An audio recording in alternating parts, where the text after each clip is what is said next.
The snow crunched beneath my boots as I made my way up the curved driveway, clutching a small, carefully wrapped gift in my gloved hands.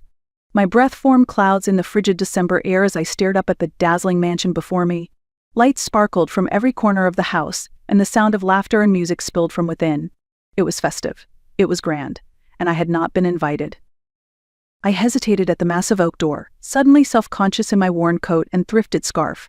The gift in my hand, a handcrafted photo album chronicling our family's life, suddenly felt embarrassingly simple. 3 years ago, I would have been inside already, lighting candles and refilling champagne glasses. Back then, I was the heart of every family celebration.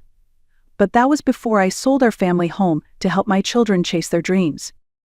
"You're making the right choice, Mom," Angela had said, holding my hand as I signed the papers. My oldest, Matthew, promised I'd have my own suite in his future estate once his restaurant took off. And sweet Emily, the youngest, had whispered, "Your sacrifice won't be forgotten." I had believed them. After all, they were all I had left after my husband died.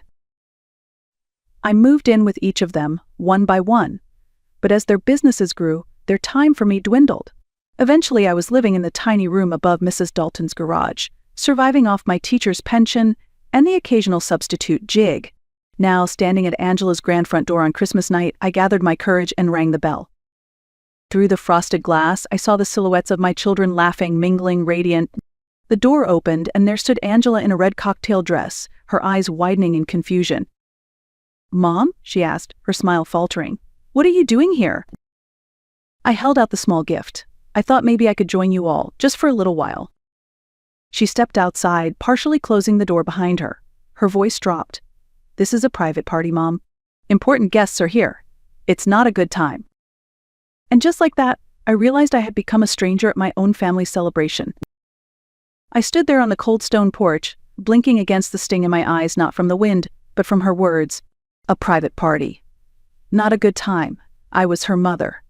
The woman who stayed up countless nights helping with school projects, the one who went without so she could have more. And now I wasn't even welcome inside for a cup of cocoa on Christmas. Angela's eyes darted nervously toward the room behind her. "Matthew and Emily are here too. It's a client thing. Really, I wish you had called first." The frost on the steps hadn't yet touched me, but the chill in her tone seeped right through my bones. I nodded slowly, trying to save face. "I understand." But I didn't. Not really. Because this wasn't the first missed invitation. It had been building over the past year. Phone calls unanswered.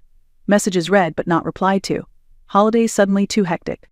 Birthdays overlooked. I had been patient. I had told myself they were busy building their futures. But deep down, I knew. I wasn't part of that future. I looked past Angela's shoulder into the warmth and gold glow of the living room. There was Matthew, my oldest, holding a glass of champagne, gesturing animatedly in conversation. In the dining room, I caught a glimpse of Emily arranging hors d'oeuvres on a silver tray. They were all there, together, and they hadn't even told me. I didn't plan what happened next. I didn't think it through. I just acted. Maybe it was instinct. Maybe it was exhaustion. Maybe it was the weight of so many sacrifices finally snapping the last thread.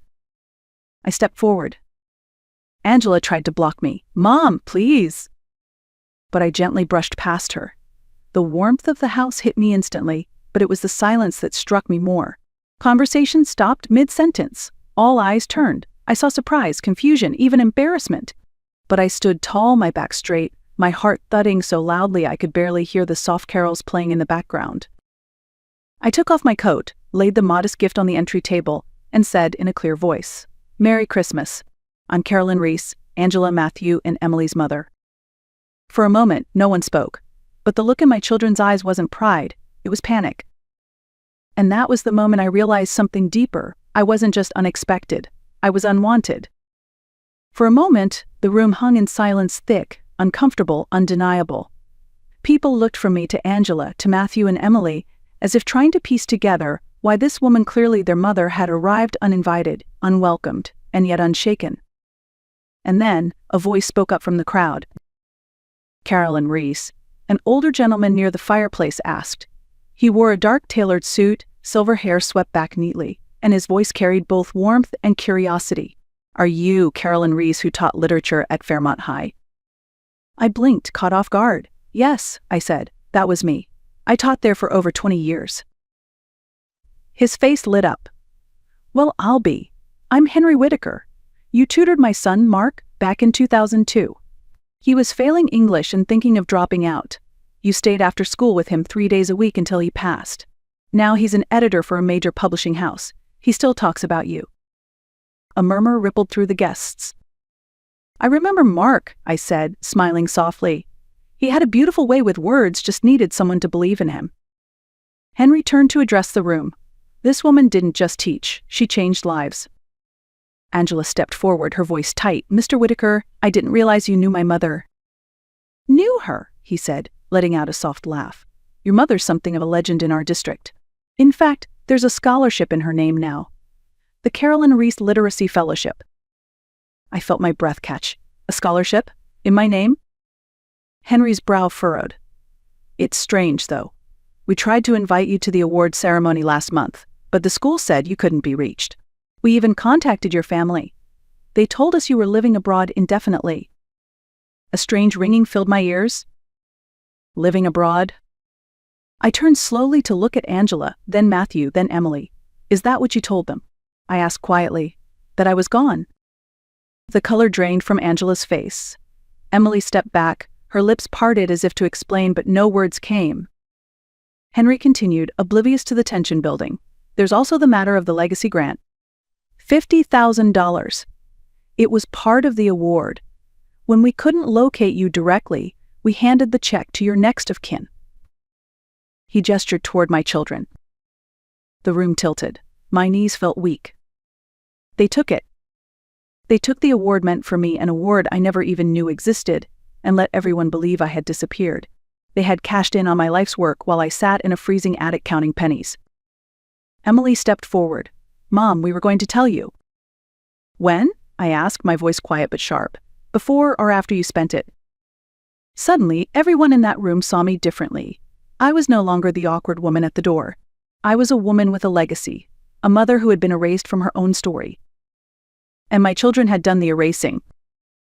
A hush fell over the room like snowfall, the kind of silence that doesn't beg to be broken, it demands it. But no one spoke, not at first. Angela looked like she might faint.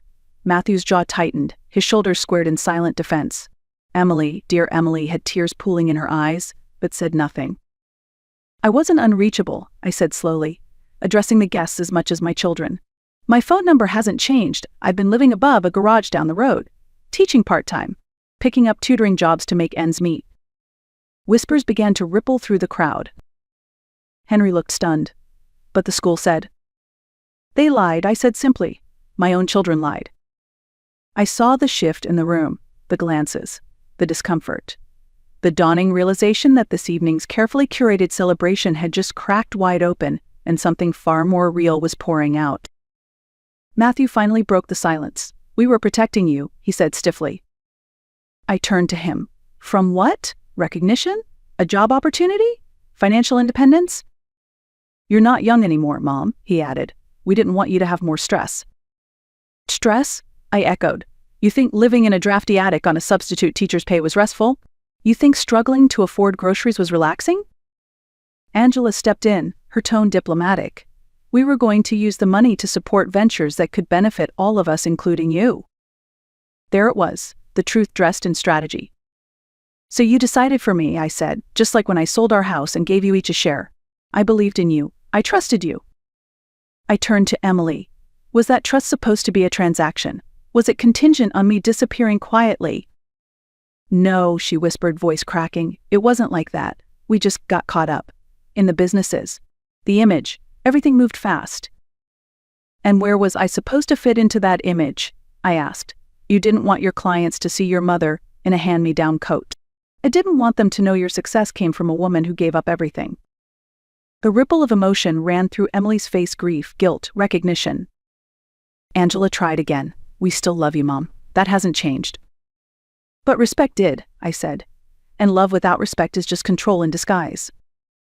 At that moment, a server appeared in the doorway. "Ms. Reese, dinner is ready. Shall I begin serving?" Angela hesitated, torn between her glittering event and the storm brewing in her living room. "Yes," she said eventually, voice clipped. "We'll be right there." When the guests had filtered into the dining room, I turned to face my 3 children. "I want the truth. All of it. Where did the money go? The grant, the house sale, the promise that I'd be taken care of. Where is it now? Matthew looked away. Angela's composure cracked just slightly. Emily let out a quiet sob. I took a deep breath. Because starting tomorrow, I'm calling Henry. I'm accepting that job. I'm reclaiming that award, and I'm rebuilding my life, without secrets, without shame, and without waiting for my children to remember they still have a mother. Angela's eyes narrowed. What is that supposed to mean? It means, I said, that the way you treat me from here on out will no longer define how I see myself. You've made your choices. Now I'm making mine. Behind me, the soft clinking of dinnerware and muffled laughter carried from the dining room. But in that moment, there was no joy left in my children's eyes, only the sharp, cold sting of realization. They hadn't just lost control. They were losing the one person they thought would never leave. Before anyone could respond, a voice floated in from the entryway, warm, steady, and unmistakably familiar. Well, this isn't quite the Christmas gathering I expected. Everyone turned. Standing in the doorway, brushing snow off his coat, was a tall man in his 60s. His salt and pepper hair caught the glow of the chandelier. In his hand was a small, carefully wrapped box. But it was his eyes, kind, steady, unwavering, that made my breath catch. Thomas? I whispered, stunned. He smiled softly. Hello, Carolyn. It's been a long time. Angela frowned. I'm sorry, who are you? Thomas stepped forward, extending a hand. Thomas Blake. Your mother and I were close a long time ago. Matthew's eyebrows lifted. Close how? I didn't answer. Instead, I studied Thomas's face. The lines were deeper now, but the warmth was the same. We had been engaged once, many years ago, before I met their father, before everything changed. We'd recently reconnected through a mutual friend, but I hadn't told the kids. Why would I? They hadn't exactly been asking about my life. I hope I'm not intruding, he said gently. I just came to drop off a gift. But it seems I've walked into something more. Henry stepped forward, grinning. You've got impeccable timing, Blake. Carolyn could use another ally at that table. Thomas turned to me. Actually, I have news about the investment opportunity we discussed. It's been approved. Angela blinked. What investment? Thomas didn't look at her. He kept his eyes on me. The funding is in place. We're ready to launch your education platform as early as January. You'll be the majority stakeholder in creative-led. Dead silence. You never told us about this, Emily whispered. No, I said evenly. I didn't. Thomas continued, I'm managing partner at Blake Foundation Capital. Carolyn shared her ideas for accessible literature programs in underserved schools. I saw the potential. We're starting with a $2 million grant. Emily gasped. Matthew went pale. Angela's voice was thin, incredulous. $2 million. I've already set aside the funds, Thomas confirmed. The project and the credit belong to your mother.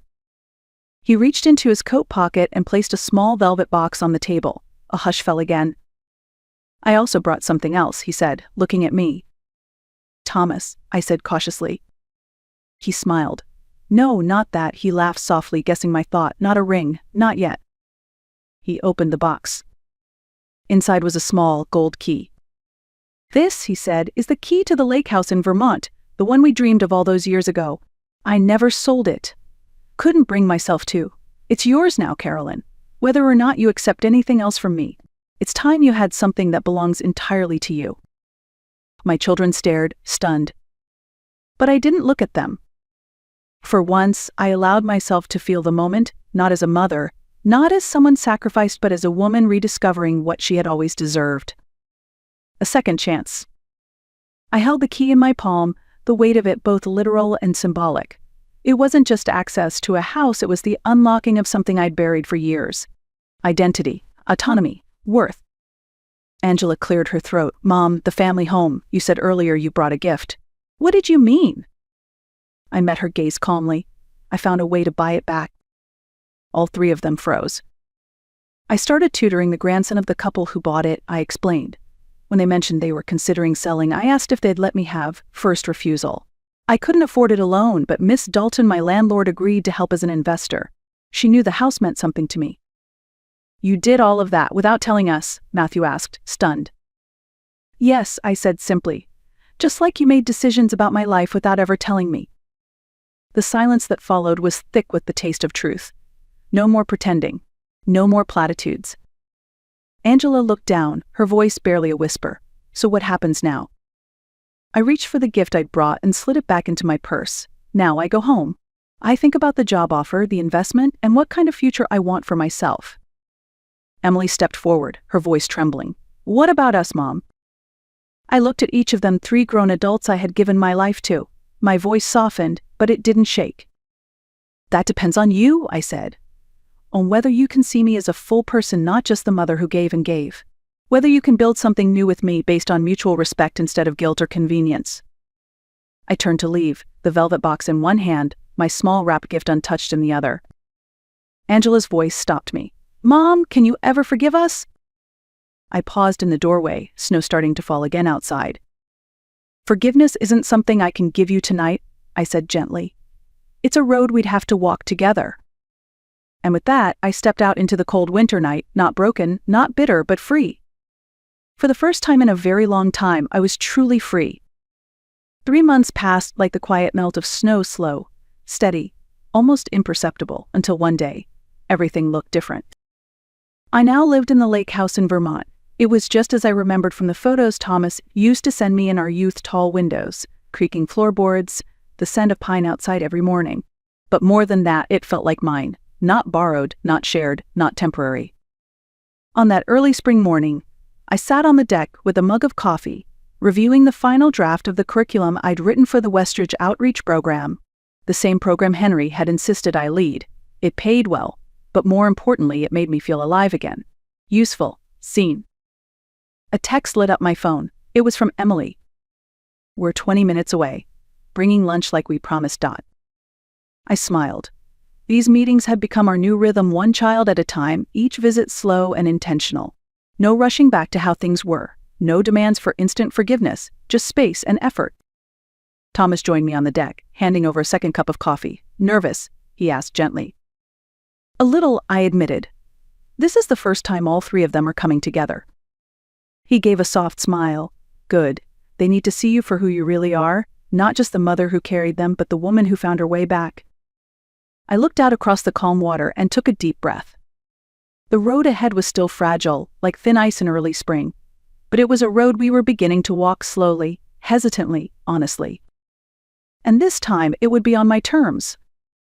We set lunch out on the deck, a little awkward, a little formal, but warm in its own way. The sun peeked through the trees, and for a moment, the weight of our past felt lighter. After we ate, I brought out a manila envelope and placed it on the table. Their conversation faded into silence. I asked you here today to talk about the family home, I said, my tone steady. The one I sold to help fund your dreams. Angela tensed immediately. Mom, we know we don't have a right to. I'm not here to revisit the past, I said, cutting gently but clearly. I'm here to talk about the future. I slid the papers from the envelope. I've set up a trust. The house will be co-owned by all 4 of us. None of us can sell it without unanimous agreement. We'll share responsibility, maintenance, taxes, and transparency. They stared at me in stunned silence. But why? Matthew finally asked. Why include us? After everything? I looked at each of them. Because that house isn't just a building. It's where your father and I raised you. Where we celebrated birthdays, cried through losses, and became a family. I'm not giving it back because I've forgotten what happened. I'm doing it because I remember who we used to be and I believe in who we still could become. Emily's eyes filled with tears again. We don't deserve this. No, I said quietly. But none of us really deserve second chances. We just choose what to do with them. This wasn't about restoring what had been lost. It was about laying down something new, brick by brick, on stronger, more honest ground. A home built not from sacrifice but from understanding. Later that afternoon, as my children wandered along the lakeshore laughing softly, skipping stones like they hadn't in years, Thomas joined me on the deck. You know, he said, slipping an arm gently around my waist, that velvet box didn't just hold a house key. I looked up at him, heart already full. I was wondering when you might mention that. He smiled, not with urgency, but with quiet knowing. I figured I'd let the family drama settle first. I laughed, and for the first time in a long time, the sound felt unburdened. We stood there for a moment, watching the reflections on the water.